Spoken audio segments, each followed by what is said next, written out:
La Grand Place de Bruxelles. Au cœur de la capitale européenne, l'ancien grand marché attire les touristes du monde entier. Ça, c'est la vieille Europe.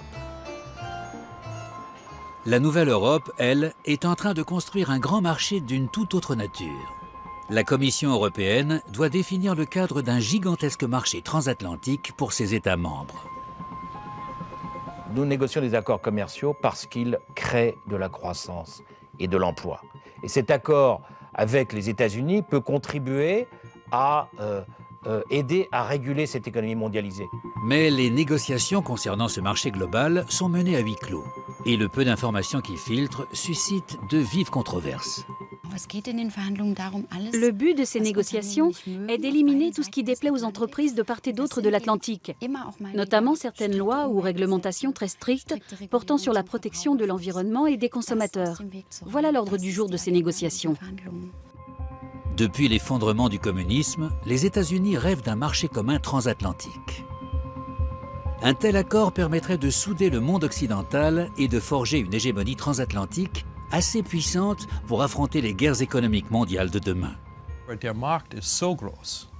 Ce marché euro-atlantique qui s'étend de Hawaï jusqu'à la mer Baltique serait gigantesque. Il engloberait 800 millions de personnes et 2/3 des pays les plus riches du monde. Mais aux États-Unis comme ailleurs, des initiatives citoyennes tirent la sonnette d'alarme. Les négociations sur le libre-échange transatlantique porteraient atteinte à la liberté des citoyens. C'est une sorte de coup d'État insidieux dans l'espace politique au moyen d'un accord commercial. Depuis 2013, les pourparlers du partenariat transatlantique de commerce et d'investissement, le TAFTA, se déroulent par alternance à Bruxelles ou à Washington. L'accord avec le Canada, le CETA, est d'ores et déjà finalisé. Mais la contestation du principe de libre-échange s'amplifie.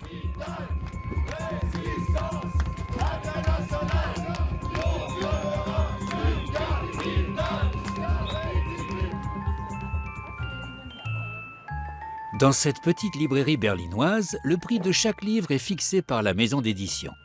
Une mesure de protection de l'État qui permet à ce petit commerce de résister à la concurrence de multinationales et de grandes chaînes de librairies. Vu d'ici, les termes du traité de libre-échange négocié dans la lointaine Bruxelles restent flous. Le malaise face au marché et aux échanges commerciaux est quant à lui bien palpable. L'un des best-sellers de la saison n'est autre que Le Capital au XXIe siècle de Thomas Piketty. La nouvelle star des librairies attire une foule de lecteurs à chacune de ses apparitions. Profitant de la tribune que lui offre l'auteur, le vice-chancelier et ministre de l'économie allemand Sigmar Gabriel affiche un esprit ouvert et critique en matière d'économie et explique qu'il est grand temps de renouveler le capitalisme pour le rendre plus équitable. Et le libre-échange serait à ses yeux la solution. Obtenir un accord de libre-échange qui pose de nouveaux jalons pour le commerce international, intégrant par exemple le développement durable et la protection des droits sociaux, serait une bonne chose. Compte tenu de la mondialisation, des règles internationales sont en effet nécessaires. Mais si on dit d'emblée « non, je ne veux pas de ça avec les États-Unis », comme le font certaines ONG en Allemagne, on n'y parviendra jamais au niveau mondial. Les représentants politiques seraient-ils prêts à façonner un monde globalisé plus équitable? Thomas Piketty déplore qu'il faille aujourd'hui encore être riche pour s'enrichir, comme à l'époque féodale. Tout serait miné par le fait que l'argent rapporte plus que le travail. Moi, je n'ai rien contre la libéralisation des échanges en tant que telle. Je pense que c'est plutôt une source de prospérité. Mais il faut absolument l'accompagner par des institutions démocratiques, fiscales, permettant de s'assurer que les bénéfices de la mondialisation ne sont pas accaparés par un petit nombre de grandes sociétés et de personnes à haut patrimoine et à haut revenus. L'ouvrage de Thomas Piketty est également disponible en format numérique sur des liseuses telles que le Kindle commercialisé par le distributeur américain Amazon. Ce moyen de diffusion n'est pas soumis au prix unique du livre en vigueur en France et en Allemagne. Si bien qu'au niveau international, le prix de l'œuvre de Piketty varie d'un pays à l'autre. Depuis l'automne 2014, le géant de l'Internet Amazon propose même des forfaits de lecture illimités. Pour 10 € par mois, les clients ont accès à une multitude d'ouvrages. Là encore, la multinationale américaine contourne le régime de fixation du prix du livre qui permettait jusqu'ici à tout le monde de s'y retrouver. Ironie de l'histoire, la critique du capitalisme de Thomas Piketty figure elle aussi parmi les ouvrages inclus dans ce forfait. Quiconque voudrait se contenter de jeter un coup d'œil à son introduction n'est donc pas tenu d'acheter le livre dans son intégralité. Nous avons donc là une multinationale américaine qui remet en cause les règles de la production culturelle et personne ne l'en empêche. Pour Thomas Piketty, c'est un problème. Je pense, comme tout le monde, que le fait que toutes ces grandes sociétés soient très fortement régulées, mais uniquement par le gouvernement fédéral américain, pose des problèmes évidents pour l'Europe. Donc après, il y a des solutions qui ont été avancées en Allemagne de création d'Internet européen ou de régulation européenne dans ce domaine. Je suis un peu étonné que la France n'y ait pas répondu davantage. Je ne suis pas spécialiste de ces questions, mais je pense qu'en tout cas, on a besoin en Europe d'avoir une capacité collective d'action sur ces questions supérieure à ce qu'on a eu pour l'instant, c'est le moins qu'on puisse dire. À l'Académie des Arts de Berlin, les accords de libre-échange avec les États-Unis et le Canada font l'objet d'un débat récurrent. Nombreux sont ceux qui craignent de voir la culture européenne mise à mal par des multinationales américaines telles qu'Amazon.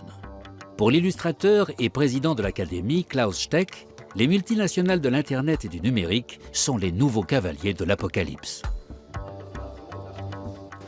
Ce sont nos ennemis. Elles convoitent des monopoles. Elles veulent rafler le marché tout entier. La culture, ou notre merveilleuse façon d'appréhender la culture et de nous définir en tant qu'État civilisé, ne les intéresse pas. Ce qu'elles veulent, c'est la domination du marché. Et pour y parvenir, elles veulent traiter la culture comme une banale marchandise. Grâce à la numérisation qui rend tout accessible, les livres, les films et la musique se transforment en produits de consommation comme les autres. Que savions-nous de Facebook, d'Amazon et d'autres encore il y a 20 ans? Et surtout du pouvoir qu'ils représentaient. Aujourd'hui, Amazon contrôle déjà 90% du marché du livre numérique américain. Mais leur but, c'est d'atteindre les 100% et de s'assurer le monopole mondial. Et si on en arrivait là, ce qui est presque déjà le cas, la bataille pour notre culture serait perdue d'avance. Les acteurs de la culture s'en remettent à la classe politique. C'est à elle d'imposer des limites aux multinationales de l'Internet au lieu de leur ouvrir encore davantage le marché européen. Sinon, la culture sera définitivement reléguée au rang de marchandise. Mais la ministre allemande de la Culture, Monika Grütters, veut les deux. À la fois le libre-échange avec les États-Unis et la protection des institutions et du patrimoine culturel européen. Nous souhaitons le TAFTA. Compte tenu de la politique étrangère actuelle, ce serait un signal fort et très important. Mais il faut que ce TAFTA soit bien conçu. Ce qui, du point de vue de la culture, signifie préserver l'action culturelle dans les États européens et surtout de l'Allemagne face aux multinationales américaines. Pour ce faire, nous avons entre autres explicité le terme de subvention, de manière à ce que certaines de nos dispositions ne puissent pas être remises en cause, comme le prix unique du livre ou le théâtre subventionné. Les grandes compagnies et les théâtres privés existeront toujours, mais il faut absolument que le théâtre ou l'opéra subventionné, qui relève de notre tradition en matière de politique culturelle, ne puisse pas être taxé de concurrence déloyale par des compétiteurs venant par exemple des États-Unis. Le libre-échange menace-t-il effectivement le théâtre subventionné ?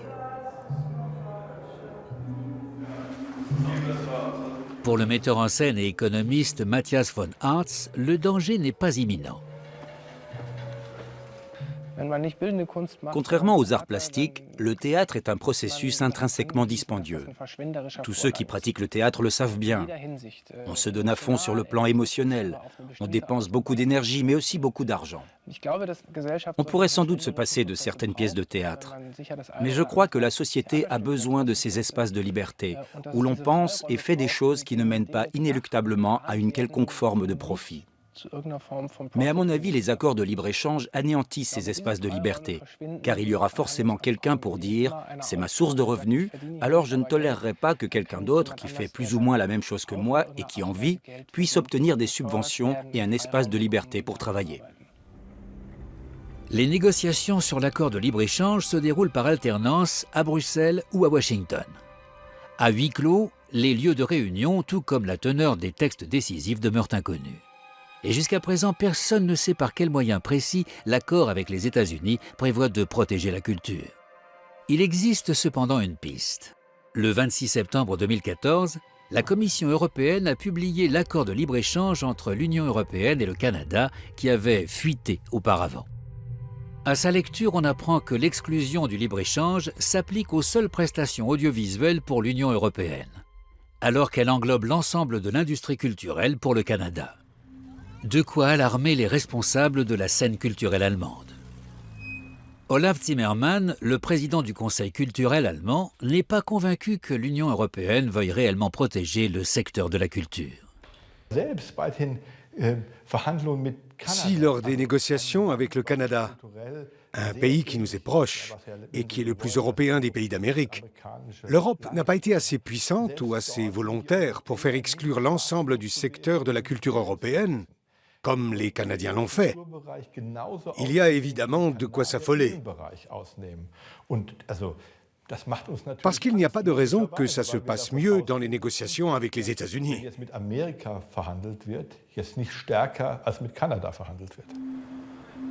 Les négociateurs de Bruxelles chercheraient-ils donc à protéger uniquement le secteur audiovisuel, à savoir la production de films et de musique? Non, répond le haut fonctionnaire Jean-Luc Demarty, à la Commission européenne depuis un quart de siècle et actuel directeur général en charge du commerce. Selon lui, l'exception culturelle serait globale. Ce que nous négocions en la matière ne peut aucunement affecter la capacité des États membres à subventionner les services culturels. Donc il n'y a aucune limite en la matière. Les services culturels peuvent être tout à fait subventionnés, recevoir des subventions publiques sans aucune limitation, et cet accord ne peut aucunement affecter cette capacité. Donc il n'y a là encore pas la moindre ambiguïté. La France, l'Allemagne et les 26 autres membres de l'Union européenne sont donc libres de soutenir leur production audiovisuelle sans être accusés de concurrence déloyale. Mais est-ce suffisant ? Ces derniers temps, l'industrie américaine du cinéma semble davantage s'intéresser aux données de clients européens qu'à la question des subventions publiques. Depuis 2014, Amazon propose des vidéos à la demande sur Amazon Instant Video, parmi lesquelles se trouvent aussi des séries de sa propre production. Ces utilisateurs deviennent des clients transparents. Amazon sait à tout moment ce qu'ils regardent, où, quand, comment et à quelle fréquence. À côté des livres et de la musique, les films ne représentent qu'une petite partie de l'univers Amazon. Le géant Internet comble tous les désirs de sa clientèle et sait de plus en plus comment anticiper ses futurs achats. Google aussi propose du grand cinéma mobile de préférence, à savoir sur petits écrans. Grâce aux données que lui fournissent à leur insu les utilisateurs d'autres sites Google interconnectés, la multinationale sonde de plus en plus l'âme de ses clients. Aux yeux du président de la Cinémathèque française, le réalisateur Costa Gavras, récompensé par plusieurs Oscars, cette numérisation qui équivaut à une marchandisation pure et simple est un défi lancé à l'ensemble de la culture européenne. Le digital et le numérique est une révolution énorme. Tout a changé. La conception des films, l'économie des films, la façon de voir les films, de distribuer les films. Donc, beaucoup de choses vont arriver encore que nous ignorons. On peut voir les films à son téléphone. Ce que je trouve, c'est un barbarisme. Enfin bon, les films sont faits pour être vus sur le grand écran ou sur l'écran de télévision. Mais je pense donc qu'il faut être vigilant sans arrêt. C'est là où l'exception culturelle peut jouer tout le temps un rôle, parce qu'il y a des acteurs extérieurs qui vont venir et qui vont vouloir avoir la liberté totale pour introduire n'importe quoi et faire n'importe quoi dans le domaine de l'audiovisuel. L'exception culturelle devrait donc non seulement protéger les subventions culturelles en Europe, mais également les citoyens européens face à la nouvelle industrie de la culture en ligne des États-Unis. Les Américains ont compris quels étaient les marchés de la culture du futur. Ils voient au-delà de la situation ici et maintenant, qu'il y aura bien sûr déjà des répercussions négatives, et anticipent dès à présent l'évolution des marchés sur les 10, 20, voire 25 années à venir. Ces marchés, dont nous n'avons encore qu'une vague idée, sont ceux de la culture et des médias. On entrera dans l'ère du tout numérique. C'est ça l'avenir. Et cet avenir est déjà en marche. Il se nomme Big Data. Toute donnée numérique révélée par un client est utilisée pour l'élaboration de nouveaux produits. Le petit dernier d'Amazon est une sorte de cylindre électrique connecté en permanence. Ça s'appelle Amazon Echo. Il est allumé? Oui, il est toujours allumé. Il peut m'entendre là? Alexa, quelle heure est-il? Il est 15h27. Il peut t'entendre où que tu sois dans la pièce. Il peut t'entendre de partout? Oui. Des produits comme l'Amazon Echo, capables d'enregistrer et de combiner intelligemment les propos de ses utilisateurs, permettent à Amazon et Consorts de prédire le comportement des clients avec toujours plus de précision, sans même que ces derniers s'en aperçoivent. Qui est derrière monsieur Amazon, etc. On ne sait pas. La culture qui sera imposée par Google, par Amazon et tous ces grosses compagnies, qui sera une monoculture, à mon avis. Parce que leur intérêt et leur projet n'est pas culturel, ni pédagogique. Leur intérêt est uniquement économique. Pour être un peu banal, c'est faire avoir plus de dividendes à leurs actionnaires. Mais ça ne peut pas être que l'économie. Et ma préoccupation, et la préoccupation de beaucoup de gens autour de moi, et je pense dans tous les pays, c'est que l'économie prend le dessus sur tout, et qu'on ne tienne plus compte de la culture et de l'éducation. Je pense que ça, c'est, à mon avis, le danger, le grand danger. Lorsqu'au printemps 2014, on apprend que la NSA, le service de renseignement américain, a été jusqu'à mettre la chancelière allemande sur écoute, on crie au scandale. Un accord de libre-échange n'était alors envisageable qu'à condition d'être assorti d'un accord anti-espionnage protégeant les données des citoyens européens. 6 mois plus tard, l'affaire est oubliée. La ministre allemande de la Culture souhaite désormais clairement séparer Big Data et protection des données du libre-échange. Aux États-Unis aussi, il existe des normes strictes de protection des données. Et si la marchandisation pure et simple de la volonté humaine, fondée sur des données parfois collectées illégalement, doit devenir le credo de l'avenir, il y a de quoi s'inquiéter. Si la défense de la liberté d'opinion et des libertés culturelles et religieuses, ainsi que la protection de la vie privée sont considérées comme rétrogrades, alors il y a effectivement matière à débat, mais pas dans le cadre de l'accord de libre-échange. Est-ce à dire que la culture et la protection des données ne sont pas prises en considération dans les négociations sur le libre-échange? Obtenir un entretien à ce sujet avec des représentants et des négociateurs officiels à Washington s'avère extrêmement compliqué. D'anciens membres du gouvernement acceptent cependant de nous révéler les principaux intérêts des États-Unis. Parmi eux, Daniel Hamilton, ancien diplomate en Europe, aujourd'hui à la tête d'un think tank renommé. Certains aspects de la protection des données sont pris en compte dans les négociations. Mais les industries de l'innovation européenne et américaine vivent du big data.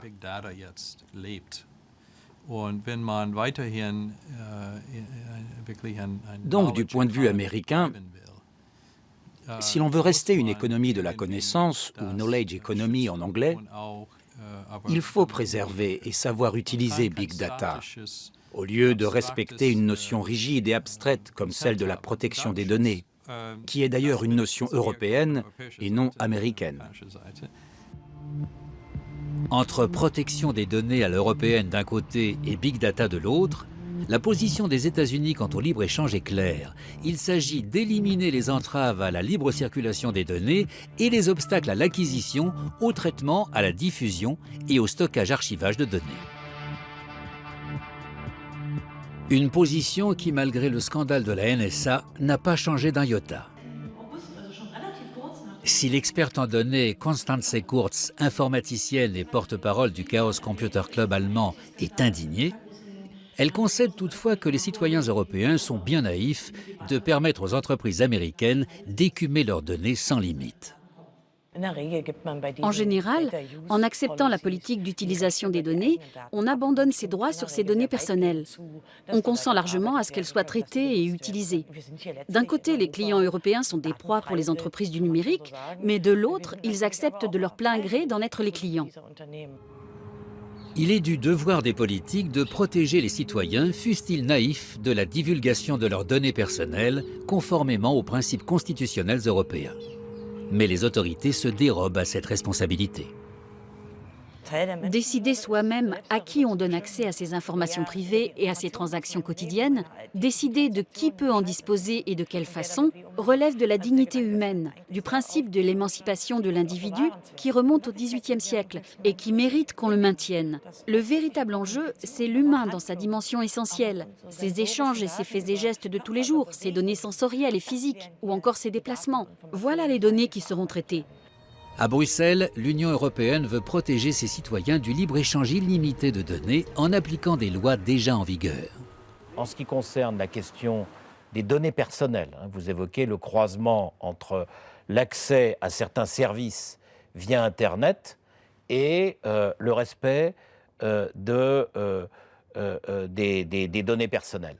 Des données qui devraient circuler, qui pourraient circuler en dehors des États membres ou de l'Union européenne, des données personnelles, devront continuer à voir respecter la législation européenne pour ces données personnelles.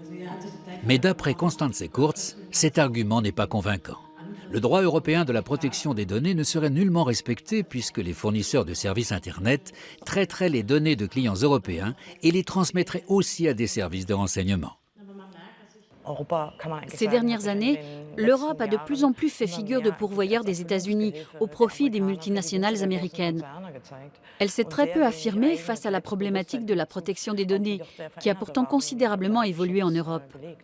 Les Américains ont clairement montré qu'ils n'avaient pas l'intention de débattre de ce sujet avec les Allemands. Le libre-échange fait l'objet d'une réticence accrue, notamment depuis le scandale de l'espionnage des citoyens européens. Face à ces détracteurs, ses partisans se livrent à un travail de persuasion dans le cadre de colloques comme ici à Berlin. Peter Chase, le plus haut représentant en Europe de la Chambre de commerce américaine, tente poliment de couper l'herbe sous le pied de ses opposants avant de les mettre en garde. Trop insister sur la protection des données face au big data mettrait l'accord de libre-échange en péril. Le big data comprend des données de toutes sortes. La question qui se pose à l'Union européenne, c'est de savoir si au moment de définir ses propres règles, elles seront compatibles avec sa volonté de faire du commerce avec le reste du monde. Les législateurs européens sont en train de débattre de cette question. Ils doivent s'assurer que leur réponse reflète à la fois leur désir de protéger les données personnelles et leur volonté de stimuler le développement économique. Le message est clair. Le camp américain fait pression. Si l'Union européenne renforce la protection des données de ses citoyens, l'élaboration d'un accord de libre-échange global risque d'être compromise.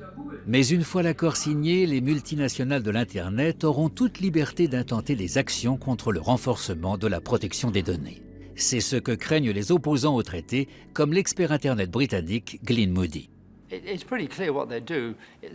La stratégie des multinationales est très claire. Supposons qu'une loi impose que toutes les données européennes soient stockées en Europe. Il faudrait alors construire des centres de données qui coûteraient des centaines de millions d'euros. Il est probable que Google allègue dans ce cas qu'il s'agit d'une confiscation indirecte de ses profits à venir et poursuive l'Union européenne en justice pour des milliards d'euros de dommages.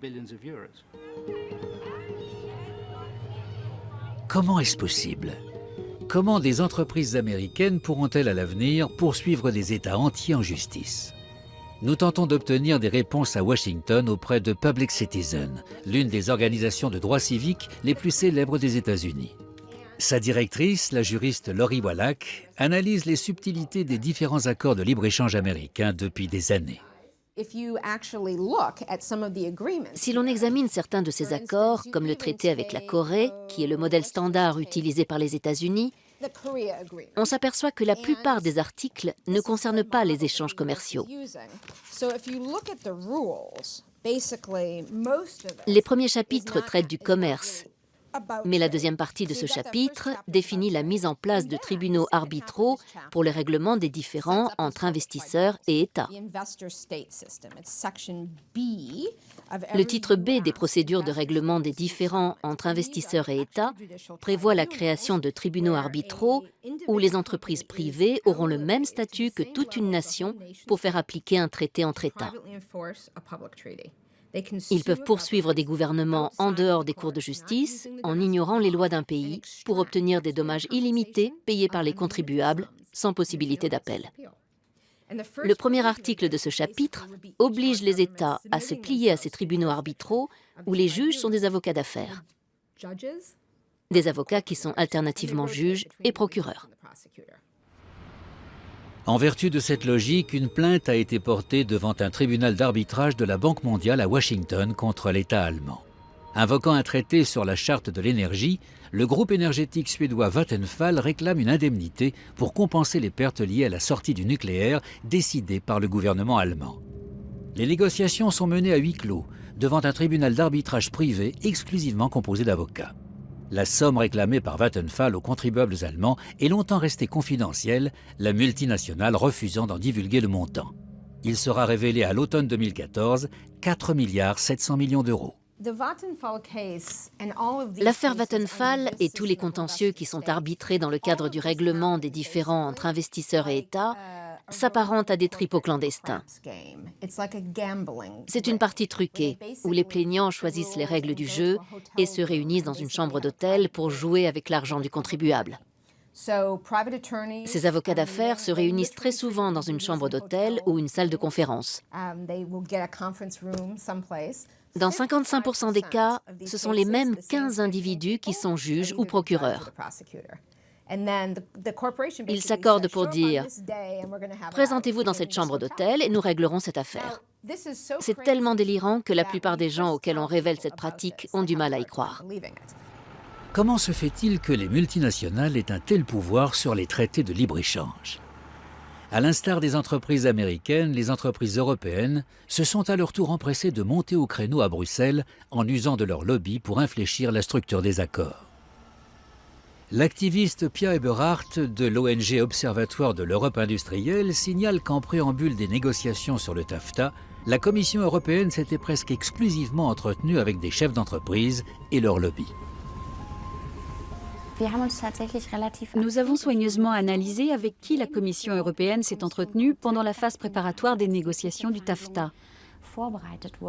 C'est une phase cruciale car c'est le moment où on prend la décision d'aller dans un sens ou dans l'autre.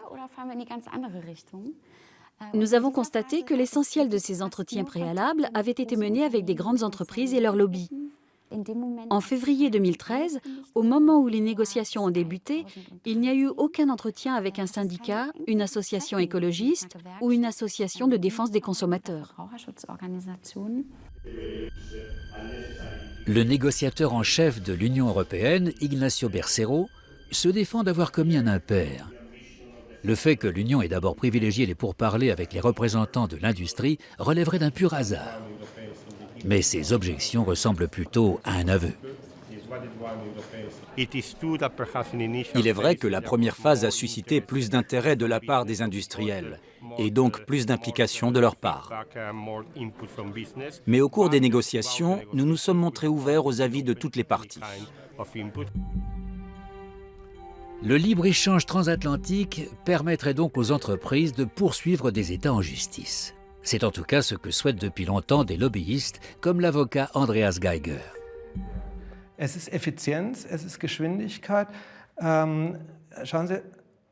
Ce que les entreprises recherchent en investissant dans le lobbying, c'est l'efficacité et la rapidité. Pour elles, les problèmes économiques potentiels doivent être résolus sans délai. Tout ce qu'elles veulent, c'est se protéger. C'est éviter qu'un État puisse changer radicalement de politique au moment où elles ont décidé d'un investissement dans un marché économique. En mai 2014, Michael Froman, le représentant au commerce des États-Unis, rencontre son homologue européen, Karel de Gucht, et le ministre allemand de l'économie, Sigmar Gabriel, à Berlin. Vis-à-vis des Européens, Michael Froman prend lui aussi fait et cause pour les tribunaux d'arbitrage privés. Monsieur Froman, le négociateur en chef américain, vient de Wall Street. Il était à Citibank. C'est un gars de la Citibank. Voilà le monde dans lequel il évolue. Il a fait des allers-retours entre le privé et le public. Il a d'abord travaillé à Wall Street, puis a rejoint l'administration Clinton. Il est ensuite revenu à Citibank, où il a gagné des millions de dollars. Enfin, il est revenu dans l'administration Obama, et Citibank lui a versé un bonus de 4 millions de dollars à sa nomination dans l'administration Obama. On se demande bien pourquoi. Cette influence des industriels et cette corruption même sous une administration démocrate, illustre les méthodes des grandes entreprises pour contrôler secrètement les négociations et subvertir le processus démocratique.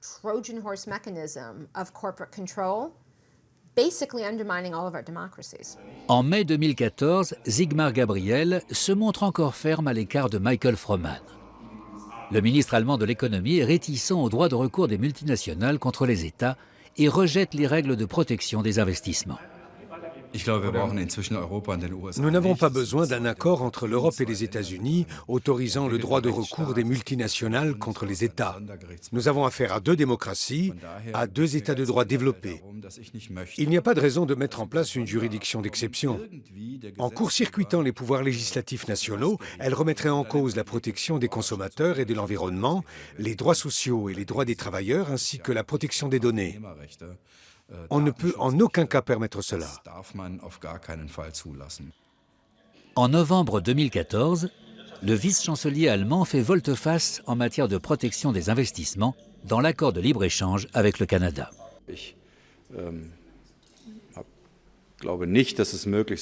Je ne crois pas qu'il sera possible d'exclure intégralement la protection des investissements de l'accord CETA. Mais la contestation des accords de libre-échange grandit dans la rue et sur Internet. Et l'Union européenne tente de jouer la transparence en invitant le public à donner son avis sur la protection des investissements. En janvier 2015, la nouvelle commissaire européenne au commerce, Cecilia Malmström, prend connaissance de la forte désapprobation des citoyens, mais ne modifie rien. Les résultats de la consultation publique sont très clairs. 97% des personnes interrogées sont contre. C'est une majorité écrasante. Le processus de règlement des différends entre les entreprises et les États n'est actuellement pas satisfaisant. C'est un mécanisme ancien qui date des années 50. Il en existe des milliers d'exemples. Tous les États membres en sont dotés. Il faut les réformer. Nous avons commencé à le faire dans l'accord avec le Canada. Les procédures sont plus ouvertes. Elles fixent avec précision leur champ d'application pour prévenir les abus. Elles affirment clairement le droit des États à protéger leurs citoyens. Mais nous pouvons certainement aller plus loin. Jusqu'à présent, peu d'États de l'Union européenne ont passé des accords de protection des investissements avec les États-Unis ou le Canada. Mais le traité de libre-échange permet d'entrevoir en quoi consistent ces accords. Leurs détracteurs, dont la spécialiste des lobbies, Pia Eberhardt, n'y décèlent rien de concret et dénoncent un ensemble de formulations équivoques. Les investisseurs pourront faire valoir la clause la plus dangereusement ambiguë parmi toutes, celle qui stipule un traitement juste et équitable. Les investisseurs invoquent cette clause, en apparence innocente, dans de nombreuses actions en justice pour attaquer tout ce qui ne leur convient pas, notamment les changements politiques. Ils clament ne pas avoir été traités de manière juste et équitable sous prétexte qu'ils s'attendaient légitimement à ce que rien ne change. Il serait encore temps de retirer la clause de protection des investissements du CETA, l'accord de libre-échange entre l'Europe et le Canada. C'est ce que revendique d'urgence le chef du puissant syndicat allemand IG Metall, compte tenu surtout du futur accord de libre-échange avec les États-Unis, le TAFTA.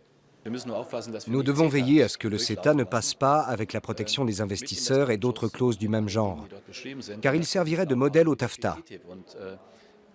Le ministre de l'économie, Sigmar Gabriel, n'est pas crédible lorsqu'il affirme qu'on peut accepter le CETA tel quel et tout changer dans le TAFTA.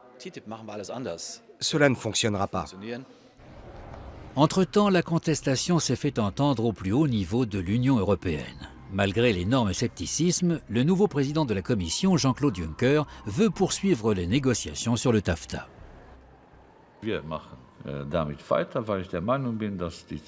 Nous poursuivons les négociations car je pense que le rapprochement des deux grands espaces économiques et démocratiques que sont l'Europe et les États-Unis sera rentable pour les deux parties. Mais cela ne doit pas se faire au détriment des valeurs et des vertus fondamentales de l'Europe, qui sont la protection des données, des produits, de la santé et de la culture. Ce sont ces aspects sur lesquels les positions européennes et américaines divergent depuis des décennies. Mais tout ne doit pas être laissé à la merci de luttes de pouvoir, parfois stupides. Loin de Bruxelles, dans le land de Bade-Wurtemberg, en Allemagne du Sud, un groupe d'apiculteurs a dû se frotter aux rapports de force qui régissent l'Union européenne. En voulant protéger leur miel, ces apiculteurs menaçaient de réduire les bénéfices escomptés de groupes agroalimentaires mondiaux. Tout a commencé avec les cogitations d'un apiculteur qui se demandait ce que contenait réellement son miel. Au printemps, dans la vallée, nos abeilles butinent les aulnes, les pissenlits, les saules et le colza. Et en été, elles butinent le maïs. La question qui se pose alors est de savoir si certaines de ces plantes sont génétiquement modifiées ou non.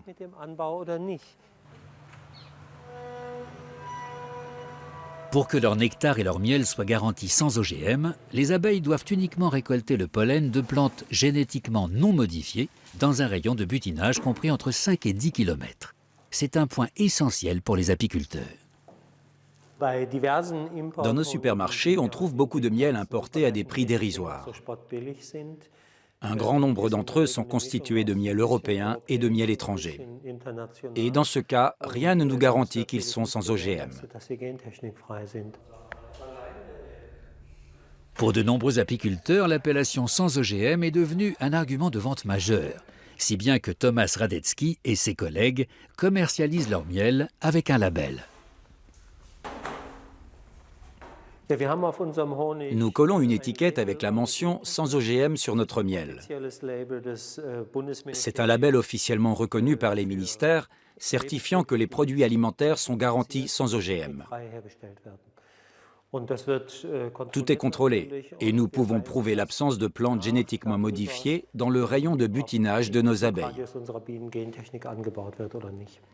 Pendant des années, les apiculteurs ont bataillé devant les tribunaux au sujet d'abeilles, de miel et d'OGM.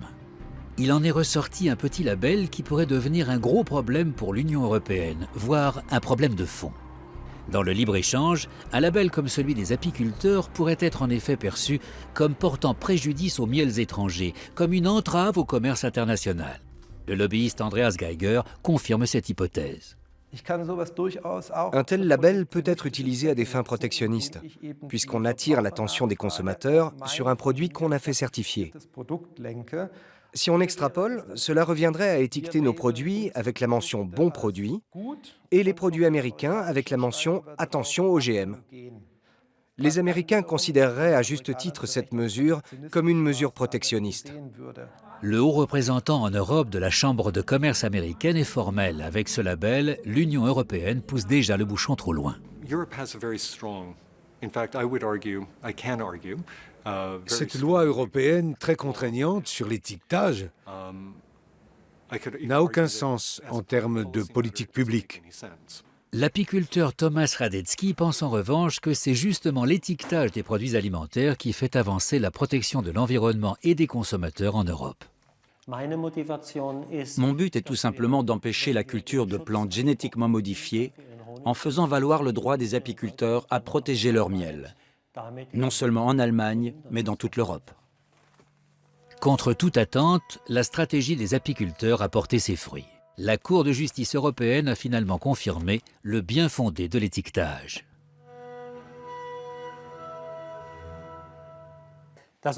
C'était formidable. La Cour de justice européenne nous a donné raison. Nous avions bataillé pendant des années et notre requête avait été rejetée par d'autres tribunaux. La Commission européenne, le gouvernement allemand, le ministère de l'Agriculture, à ce moment-là, sont restés stupéfaits. Personne ne s'attendait à ça. Cette histoire de miel allait-elle chambouler le débat sur les OGM et avec lui toute la stratégie de libre-échange de l'Union? Une poignée d'apiculteurs pouvait-elle tenir tête au reste du monde? L'Organisation mondiale du commerce réagit en pressant la Commission européenne de s'ouvrir davantage au génie génétique, une pression venue des États-Unis, comme le reconnaît le directeur général européen au commerce. Il est vrai, et là il peut y avoir un élément effectivement qui préoccupe nos amis américains, il est vrai que nous avons été condamnés à l'OMC, non pas pour notre législation sur les OGM, mais pour les délais jugés excessifs d'autorisation des variétés d'OGM. Aux États-Unis, nous avons lancé une procédure contre l'Europe devant l'OMC et nous avons obtenu gain de cause. L'Europe a défini un nouveau système d'évaluation scientifique des différents produits génétiquement modifiés qui permet ensuite de les approuver. La Commission européenne a cherché et finalement trouvé un moyen original de contourner la décision de la Cour de justice européenne. Par amendement de la directive, elle a déclaré le pollen comme n'étant pas un ingrédient du miel. Peu de temps après, Thomas Radetzky reçoit un courrier du groupe conservateur européen l'exhortant enfin à déposer les armes. Il faut que les apiculteurs se retirent du débat sur les OGM. Et pour cause, nous sommes le principal obstacle à l'introduction des OGM dans l'agriculture, puisque nous nous défendons en justice depuis des années, avec beaucoup de succès. Pour la députée écologiste allemande Bärbel Höhn, c'est un suicide politique. La Commission européenne revendique des tribunaux d'arbitrage privés, mais court-circuite la Cour de justice européenne. Ils ont torpillé l'arrêt relatif à la protection des consommateurs qui était bon en faisant preuve d'une obéissance empressée envers les Canadiens avec ce message « Vous voyez, on veut bien les autoriser, vos OGM ». Les multinationales ont remporté le combat pour l'importation d'aliments génétiquement modifiés par le moyen détourné des négociations sur le libre-échange. C'est en tout cas le point de vue du lobbyiste Andreas Geiger. Les OGM ont certainement été l'un des sujets clés.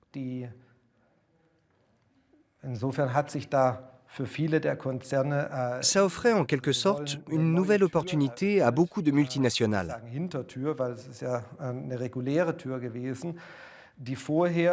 Celles-ci avaient déjà tenté de cultiver leurs produits génétiquement modifiés en Europe en se cassant les dents dans la plupart des pays.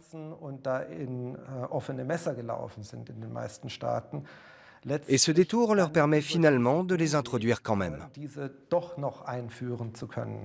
Mais outre-Atlantique, on est loin de partager ce point de vue. Les OGM ont beau continuer de semer la discorde parmi les citoyens européens, il y a belle lurette que les gouvernements de l'Union européenne leur ont ouvert grand les portes. Il faut bien comprendre la situation en Europe. L'Union européenne est composée de 28 États membres qui ont tous des normes différentes sur les OGM. Et concernant la législation européenne, la Commission a déjà autorisé la mise sur le marché de plus de 50 variétés d'OGM dans l'Union. Prenez le fourrage par exemple. Tous les jours, des animaux sont nourris de fourrage contenant des OGM. La viande animale que nous consommons contient donc déjà tous les OGM possibles et imaginables. Effectivement, 90% des graines de soja en provenance des États-Unis sont génétiquement modifiées. Mélangées à des antibiotiques, on les retrouve notamment dans la nourriture des saumons d'élevage norvégiens. À l'heure actuelle, les scientifiques se demandent si la résistance des saumons à certains antibiotiques serait due à leur alimentation transgénique. Le gouvernement norvégien a déjà interdit 8 variétés d'aliments pour poissons génétiquement modifiés. Mais la liste des problèmes pourrait bientôt s'allonger. Dans la zone de libre-échange avec le Canada, le traité CETA prévoit l'élaboration de produits de la pêche et de l'aquaculture sur des bases scientifiques, des produits écologiques mais surtout rentables. L'entreprise canadienne Aquabounty inocule déjà les gènes d'autres poissons à un nouveau saumon d'élevage pour accélérer sa croissance et augmenter sa résistance au froid.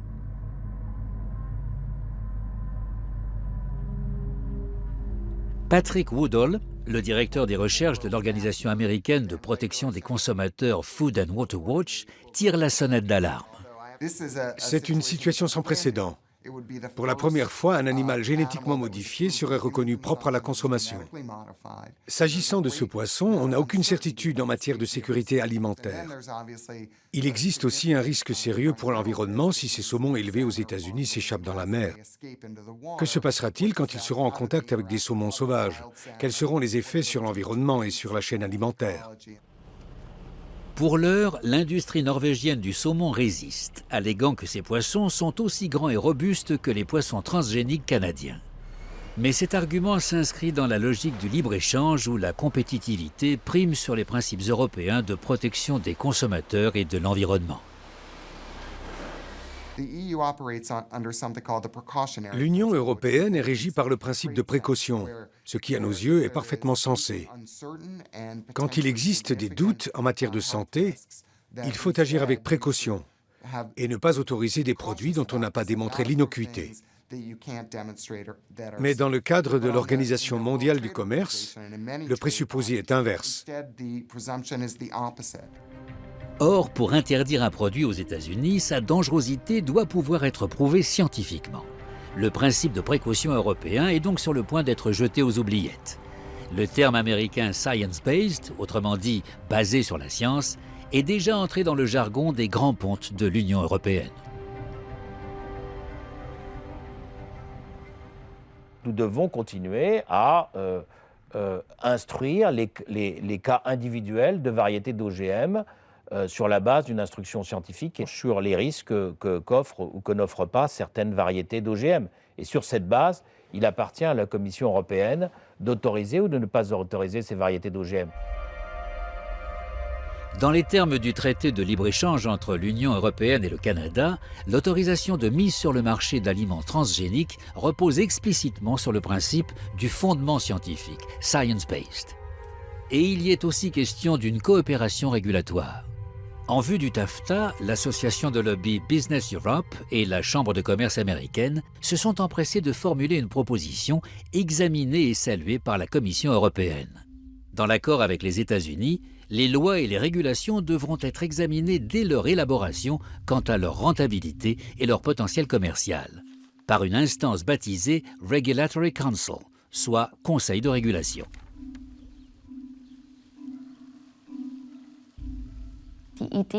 Les propositions pour une coopération régulatoire sont en tête de liste de l'agenda transatlantique des multinationales. Elles sont défendues par une foule d'entreprises unipersonnelles et bon nombre de fédérations qui ont exprimé très tôt leur volonté de devenir co-législateurs et de participer à l'élaboration des régulations. Il est intéressant de noter que la Commission européenne ne leur a pas répondu « Devenir co-législateur, vous délirez ?» Des multinationales qui, à titre de co-législateurs, examineraient chaque loi en fonction de ce qu'elle leur rapporte. Le directeur général européen au commerce, très diplomate, minimise le problème en expliquant que ce conseil de régulation ne serait pas un véritable organe législateur, mais agirait uniquement dans l'intérêt économique de l'Europe. Ce Regulatory Council n'aura absolument aucun pouvoir de réglementation de quelque forme que ce soit. On doit s'occuper de nos défensifs, mais on ne doit pas être uniquement obsédé par eux. Et de l'autre côté, on doit aussi voir nos offensifs. L'Union européenne fait très bien en matière commerciale. L'Union européenne, même pendant la crise, a vu ses exportations continuer à croître de manière importante. L'économie, la croissance et la prospérité seraient salutaires pour bon nombre de pays européens. La question de savoir si le libre-échange y contribuera est sujette à caution. Et en attendant, Bruxelles répète son mantra sur les vertus du TAFTA. À Bruxelles, il parle peu des cultures, il parle peu d'éducation, il parle que d'économie, économie. Et je pense qu'il faut sortir de ça. À mon avis, c'est un piège. Et d'après Matthias von Hartz, ce piège est bien ficelé. Le libre-échange revient régulièrement sur le devant de la scène politique avec un autre intitulé pour le même contenu. Prenez les accords de libre-échange des dernières années. On dirait une sorte de processus de ressuscitation de zombies.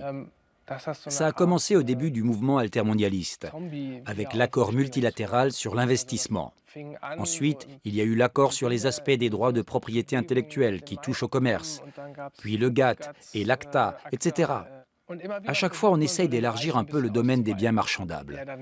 Ce qui est rassurant, c'est que de plus en plus de gens prennent conscience que quelque chose ne tourne pas rond. Et ils descendent dans la rue. Cette manifestation apparaît à certains partisans du libre-échange comme un retour à une époque qu'ils croyaient révolue. Du point de vue de l'économie libérale, l'abandon du libre-échange équivaut à l'abandon d'une société libre. Si un pays change radicalement de politique et passe d'une économie libérale à une économie marxiste, il va fatalement devoir abandonner l'accord de libre-échange.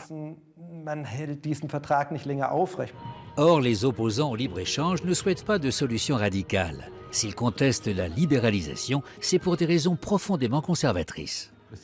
Si l'on considère le traité point par point, il y en a certains où l'on pourrait dire « bon, ça peut passer ». Mais lorsqu'on le considère dans son ensemble, on remarque que ce que l'on s'apprête à fonder n'est rien de moins qu'une nouvelle société. Et en ce qui concerne le domaine culturel, c'est une société dont nous ne voulons absolument pas. Plus le processus de libre-échange avance, plus il apparaît clairement à ses opposants qu'il ne s'agit pas de préserver quelques biens culturels, mais bien la culture européenne dans son ensemble.